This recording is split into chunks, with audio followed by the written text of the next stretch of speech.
السلام علیکم ورحمۃ اللہ وبرکاتہ۔ آخرت کے مقابلے میں دنیا کی قیمت۔ اللہ تعالیٰ اور رسول اللہ صلی اللہ علیہ وسلم نے آخرت کے مقابلے میں دنیا کی قیمت کو کچھ اس طرح بیان کیا ہے۔ دنیا کی ذاتی قیمت پر اللہ تعالیٰ سورہ عنکبوت میں فرماتا ہے، دنیا کی یہ زندگانی تو محض کھیل تماشا ہے، البتہ آخرت کے گھر کی زندگی ہی حقیقی زندگی ہے، کاش یہ جانتے ہوتے۔ ایسے ہی دنیا کی وقتی قیمت پر اللہ تعالیٰ سورہ توبہ میں فرماتا ہے، اے ایمان والوں، تمہیں کیا ہو گیا ہے کہ جب تم سے کہا جاتا ہے کہ چلو اللہ کے راستے میں کوچ کرو تو تم زمین سے لگ جاتے ہو؟ کیا تم آخرت کے عوض دنیا کی زندگانی پر ہی رچ گئے ہو؟ تو سنو، دنیا کی زندگی تو آخرت کے مقابلے میں کچھ ہے ہی نہیں۔ وزن میں دنیا کی کیا قیمت ہے؟ آپ صلی اللہ علیہ وسلم فرماتے ہیں، ترمذی کی حدیث ہے، صحیح حدیث ہے، اگر دنیا اللہ کی نگاہ میں ایک مچھر کے پر کے برابر بھی ہوتی تو وہ کسی کافر کو ایک گھونٹ پانی نہ پلاتا۔ ناپ میں دنیا کی کیا قیمت ہے؟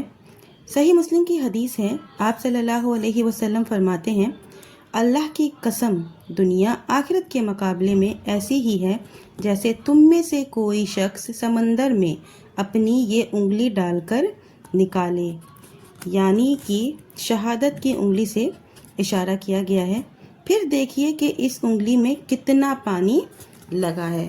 تو بتائیے کہ اللہ کے نزدیک دنیا کی کیا قیمت ہے؟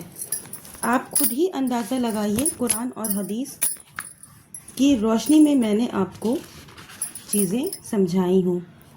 ایسے ہی پیمائش میں دنیا کی کیا قیمت ہے؟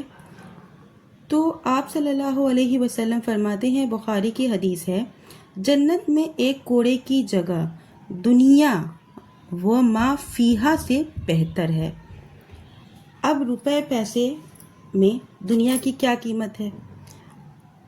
مسلم کی حدیث ہے، آپ صلی اللہ علیہ وسلم ایک مرے ہوئے بکری کے بچے کے پاس سے گزرے جس کا کان کٹا ہوا تھا۔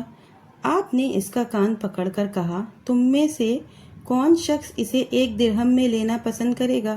لوگوں نے کہا کہ ہم اس کو مفت میں بھی لینا نہیں چاہیں گے، ہم اسے لے کر کیا کریں گے؟ آپ صلی اللہ علیہ وسلم نے فرمایا، کیا تم یہ پسند کرتے ہو کہ وہ تمہیں مل جائے؟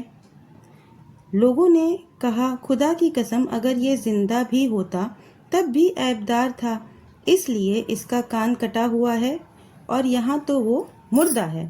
آپ صلی اللہ علیہ وسلم نے فرمایا، اللہ کی قسم، دنیا اللہ کے نزدیک اس سے بھی زیادہ حقیر ہے جتنا یہ بکری کا بچہ تمہارے نزدیک حقیر ہے۔ تو بتائیے، آج میں نے آپ کو اپنی ویڈیو میں قرآن کی آیتیں بھی سنائی ہوں اور حدیث کی روشنی میں بھی بتائی ہوں کہ دنیا کی کیا اہمیت ہے اللہ اور رسول اللہ صلی اللہ علیہ وسلم کے نزدیک، کس طرح سے آپ صلی اللہ علیہ وسلم نے دنیا کی قیمت کو ہمارے سامنے بتایا ہے۔ تو کیا ہمیں آخرت کے لیے تیاری نہیں کرنی چاہیے؟ ہم جو ہیں آج کے زمانے کے لوگ جو دنیا کو ہی اپنا سب کچھ سمجھ کر بیٹھ گئے ہیں، دکھاوٹی دنیا کے لیے آپ کیا کچھ نہیں کرتے، لیکن آخرت کے لیے آپ کیا کرتے ہیں؟ ذرا اپنی زندگی پر غور و فکر ضرور کریے گا۔ دنیا جس کی قیمت اللہ کے نزدیک چند چیزوں کے برابر بھی نہیں ہے، تو ہم اس دنیا کے پیچھے کس طرح سے بھاگ رہے ہیں اور اپنا سب کچھ دنیا پر لٹا رہے ہیں۔ تو پلیز غور و فکر کریے گا میری اس بات پر۔ ویڈیو زیادہ لمبی نہیں کروں گی۔ اللہ تعالیٰ سے آخر میں دعا کرتی ہوں کہ یا اللہ تعالیٰ ہم تمام مومن مسلمانوں کو دین کو سمجھنے اور اس پر عمل کرنے کی توفیق دے، آمین۔ وآخر دعوانا ان الحمد للہ رب العالمین۔